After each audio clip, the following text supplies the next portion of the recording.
तो टिकट मांगना हर कार्यकर्ता का अपना अधिकार है, चाहे कांग्रेस हो या बीजेपी हो। वो टिकट मांग रहे हैं, उनमें मतभेद या मनभेद किस स्तर पे हैं वो तो पार्टी अपने स्तर पर सुधारने का प्रयास करे, सरकार उनकी बने, ऐसा प्रयास सबका होता है। मनभेद और मतभेद ये तो चलते रहते हैं। उस सामने जब प्रत्याशी उतरता है तो वो सारी चीज़ों का ध्यान रख के उतरता है। क्या है कि उस विषय पर एक ही बात कर सकते हैं कि हम कोशिश करते हैं कि अपने खुद के व्यापार आदमी शुरू करे, तब वो सृजन की तरफ बढ़े। सरकार में नौकरियां सरकारी बेसिस पर लगभग 1 से 2% के बीच में होती हैं।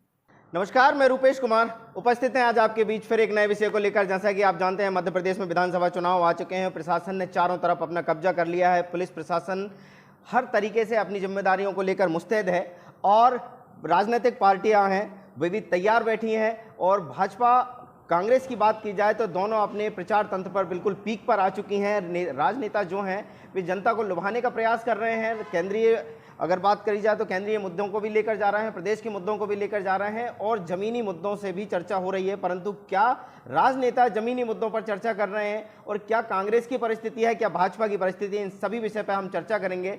आज हमारे साथ खास मेहमान मौजूद हैं राजीव जायसवाल जी। मैं उनका परिचय देना चाहूँगा।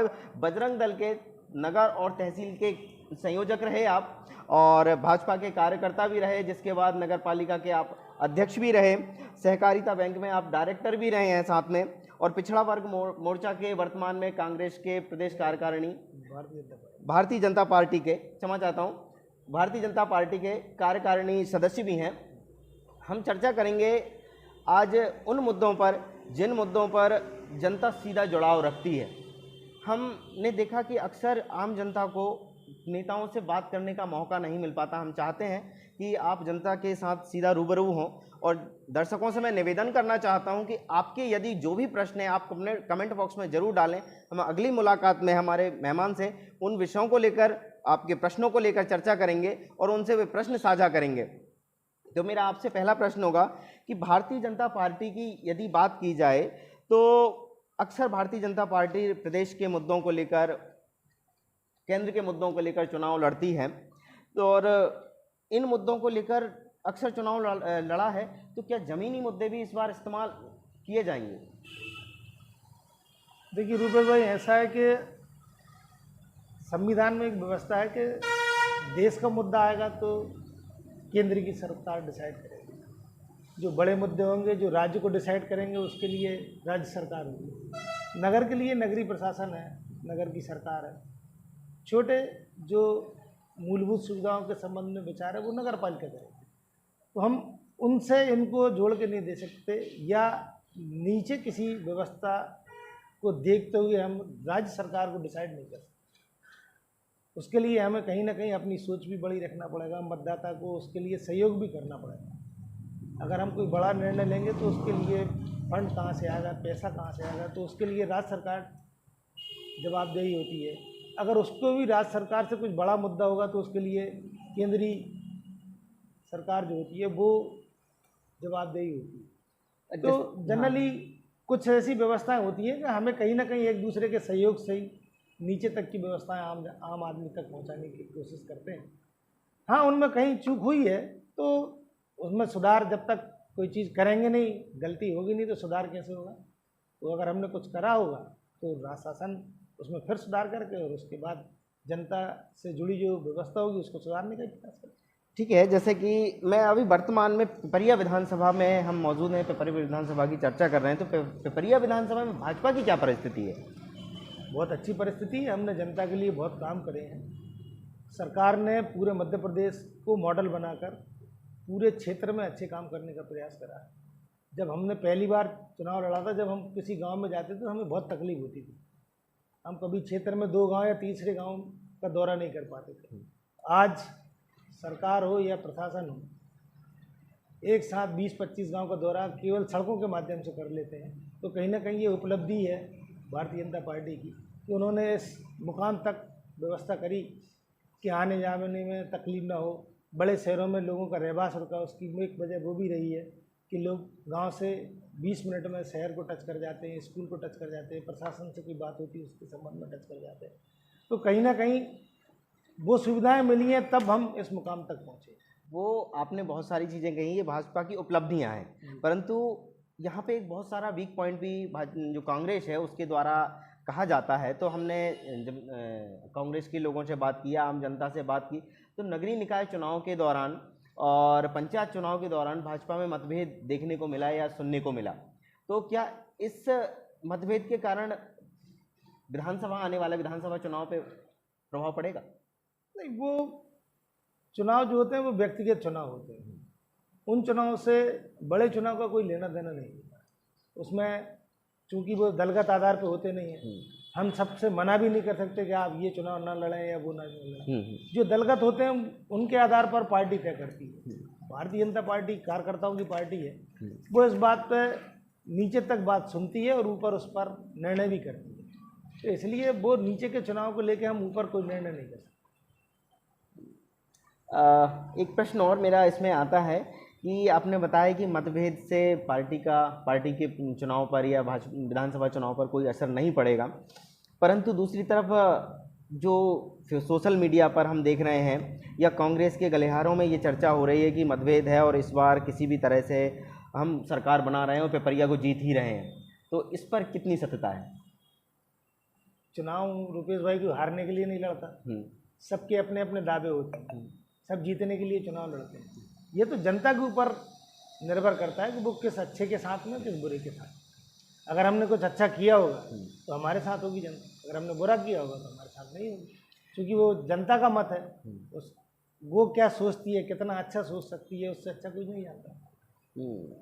अच्छा, अगला प्रश्न मेरा ये है कि जैसे हमने भाजपा में मतभेद की बात करी, मैं बात करूंगा अब कांग्रेस की। तो कांग्रेस में भी 22 दावेदार हैं। पिपरिया विधानसभा से लगभग 22 लोगों ने दावेदारी पेश की है।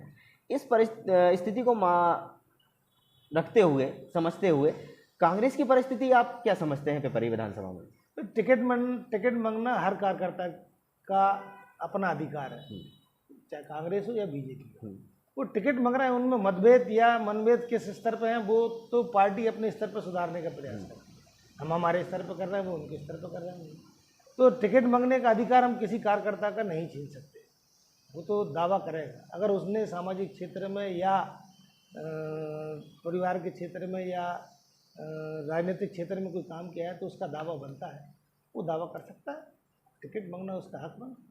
तो जैसा कि हम देखते भी हैं, अक्सर पहले भी चुनाव हुए हैं, हम उसमें हमने देखे हैं, तो जब आपस में जब टिकट की दौड़ होती है कि मैं जीतूंगा या मुझे मिलेगी या मैं दावेदार हूँ, तो इसके बाद मनभेद हो जाते हैं। तो कई विधानसभाओं में हमने ये भी देखने को मिला, दूसरी विधानसभाओं की अगर मैं चर्चा करूँ तो वहाँ पे टिकट ना मिलने से नाराज़ होकर पार्टी बदल दी या फिर उन्होंने विरोध कर दिया, पार्टी का ही विरोध कर दिया और अपनी ही पार्टी के नेता को हरा दिया। तो क्या ऐसी परिस्थिति कांग्रेस या भाजपा में बन सकती है? ऐसा तो नहीं रहता है, लेकिन जनरली कोशिश लोगों की यही है कि भाई पार्टी जीते, सरकार उनकी बने। ऐसा प्रयास सबका होता है। मनभेद और मतभेद ये तो चलते रहते हैं। उस सामने जब प्रत्याशी उतरता है तो वो सारी चीज़ों का ध्यान रख के उतरता है, तो वो सारी व्यवस्था होती है। उसमें कहीं ऐसा अपन आरोप नहीं लगा सकते कि उनमें मनभेद है या हम में मनभेद है। जैसा कि आपने बताया कि कांग्रेस की अगर हमने बात की और कांग्रेस का आपने जो बताया कि ये पार्टी के जो कार्यकर्ता हैं उनका अपना हक बनता है, परंतु मैं फिर भी आपसे जानना चाहता हूं कि हमने देखा कि बहुत सारी योजनाओं पे भाजपा ने काम किया, मगर स्वास्थ्य व्यवस्था की अगर बात की जाए तो कहीं ना कहीं कांग्रेस द्वारा बहुत जम के आरोप लगाया जाता है कि कहीं डॉक्टर्स की कमी है तो कहीं उपकरण की कमी है, स्वास्थ्य व्यवस्थाएँ जो हैं वो उनकी सुविधाएं यहाँ पर ना होने के कारण होशंगाबाद जाना पड़ता है, जिससे कई सुविधाएं मिलती हैं। तो इस पर आपका क्या कहना होगा? क्या है, हमारे यहाँ पे अभी जब बच्चों ने पढ़ना शुरू करा तो हमारे यहाँ मेडिकल कॉलेज नहीं थे और दूसरे स्टेट में मेडिकल कॉलेज खुले, तो वहाँ सरकार की अपनी एक व्यवस्था है कि अगर आप वहाँ से मेडिकल की डिग्री लेंगे तो आपको 3 साल गवर्नमेंट जॉब वहीं करना पड़ेगा। तो अगर हम 3 साल वहाँ रह के जॉब करेंगे तो सवाल ही पैदा नहीं होता, हमारा मन बन जाता है कि हम वहाँ सेटल हो जाए। तो सब उसकी वजह से जब आदमी प्रदेश में लौट के नहीं आएगा तो वो डॉक्टर उपलब्ध हमें नहीं हो पाएगा। तो अब लेकिन केंद्रीय नेतृत्व के द्वारा लगभग मेडिकल कॉलेज 18-19 खुले जा रहे हैं। जब हमारे प्रदेश में ही ये व्यवस्था होगी तो जो व्यवस्था अन्य स्टेट में है वो हम यहाँ भी करेंगे। जब हमारे बच्चे पढ़ के निकलेंगे या दूसरे स्टेट के बच्चे भी अगर हमारे यहाँ पढ़ने के लिए आएंगे तो हम भी उनसे 3 साल का बॉन्ड भराएंगे और वो जब सरकारी जॉब करेंगे तो कहीं ना कहीं इस सुविधा का हमें आगामी समय में बहुत फायदा होगा।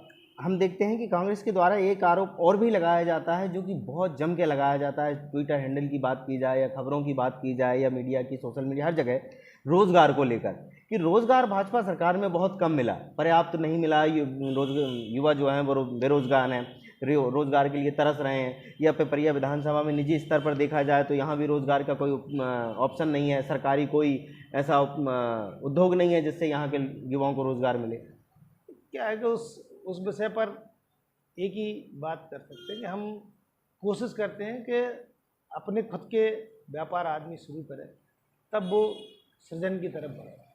सरकार में नौकरियां सरकारी बेसिस पर लगभग 1 से 2% के बीच में होती हैं, उससे ज़्यादा संभावना भी नहीं होती, क्योंकि कंप्यूटर टिकट मामला जब भी हुआ है तो उससे 5 आदमी का काम 1 आदमी करने लगा। तो कहीं ना कहीं ये बात तकलीफ दे हुई कि वो 4 आदमी फ्री हुए तो सरकार को लगा कि इनको तनख्वाह देना भी तकलीफ दे है। तो उन्होंने प्रधानमंत्री कौशल उन्होंने इसलिए शुरू करा था कि आप खुद का व्यापार शुरू करें, उसके माध्यम से आप दूसरे लोगों को खुद नौकरी देने का प्रयास करें।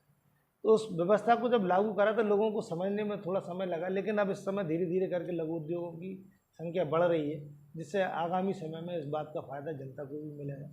सरकार केवल उपलब्ध करा सकती है संसाधन, लेकिन कहीं ना कहीं उसका दोहन आपको करना पड़ेगा, उसके आधार पर अगली व्यवस्था आपको तय करना पड़ेगा। हम सरकार पे ये आरोप नहीं लगा सकते कि साहब रोजगार उपलब्ध कराओ। अच्छा, सीखो कमाओ योजना जो हमारे मुख्यमंत्री जी ने अभी फ़िलहाल में ही लागू की थी, जिसको बताया गया है कि प्राइवेट फैक्ट्रियां हैं, जो कंपनियां हैं, उद्योग हैं, वे युवाओं को प्रशिक्षण देंगे, वहीं पे उनको पेमेंट भी देंगे, वहीं पे उनको आगे भी गवर्नमेंट उनको नौकरी देगी, तो उसका अभी वर्तमान में अधिक असर नहीं दिखा। चूँकि वो जब तक समझ में आया मामला, सरकार ने पॉलिसी अडॉप्ट करी, तो हम उसको जनता के बीच में नहीं ले जा पाए। हमने निर्णय किया कि हम फैक्ट्रियों से संपर्क करके सरकार ने एक पॉलिसी तैयार करी, उसको हम नीचे ले जाते। हमने जब तक आवेदन लिए उनका कौन किस आवेदन के लायक है, कौन क्या सीख सकता है, जब तक छटनी हुई तो उसमें थोड़ा समय निकल गया। आचार संहिता लग गई तो वो नीचे तक उतरने में थोड़ा समय लग गया, लेकिन आगामी समय में वो कारगर सिद्ध होगी। जब प्राइवेट सेक्टर में वो आवेदनों पर विचार होगा तो कहीं ना कहीं उनको रोज़गार मिलेंगे भी प्राइवेट सेक्टर में, लेकिन आगामी समय में उसके फ़ायदे ज़्यादा मिलने वाले हैं। ठीक है, जैसे हमने देखा कि सीखो कमाओ योजना के माध्यम से कई कलेक्टर या जनसंपर्क के माध्यम से ट्वीट किया गया था, शिवराज सिंह चौहान के द्वारा भी ट्वीट किया गया था, जिसमें हमने देखा कि कुछ सीखो कमाओ योजना के तहत प्रमाण पत्र भी उन्होंने वितरित किए। तो बहुत सारी चीज़ें हैं। ठीक है, हम अगली मुलाकात में आपसे फिर पुनः चर्चा करेंगे। मैं दर्शकों से पुनः निवेदन करना चाहता हूं कि आपके मन में जो भी प्रश्न आते हैं या आपको लगता है कि और प्रश्न पूछे जाने थे या और कौन से प्रश्न आपको पूछना है हमारे मेहमान राजीव जायसवाल जी से, तो मैं आपसे निवेदन करता हूं कि अपने प्रश्नों को कमेंट बॉक्स में ज़रूर डालें, जिससे हम अगली बार आपको फिर से आमंत्रित करेंगे और जनता के प्रश्न आपसे पूछेंगे और जनता जो कहेगी आपको उन सारे सवालों का जवाब देना होगा। चूँकि आप जिम्मेदार प्रतिनिधि हैं, यहाँ के भाजपा के नेता भी हैं, तो मैं दर्शकों से पुनः निवेदन करता हूं कि अपने प्रश्न कमेंट बॉक्स में जरूर डालें। सर, आपका बहुत बहुत धन्यवाद। अपने शहर, अपने प्रदेश की ताज़ा खबरों के लिए लाइक करें, शेयर करें, सब्सक्राइब करें और हाँ, बेल आइकन दबाना ना भूलें, क्योंकि खबर हमारी, फैसला जनतंत्र का।